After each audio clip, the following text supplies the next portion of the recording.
Ето е новата ми придобивка. Stihl FS 56. Лека коса, 5 кг е. Работи много добре. Сега беше първият старт. Много лекотен е.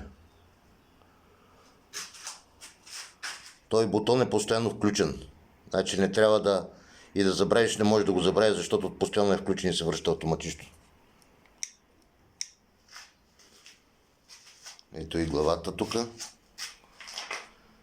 И така. Трябва да сложа предпазител за трева, за косене. Абе, щил си е щил. Ето. Към нея е литър масло, самар, който ще го покажа. И така. Предпазители, нож за трева. И така. Хубаво е.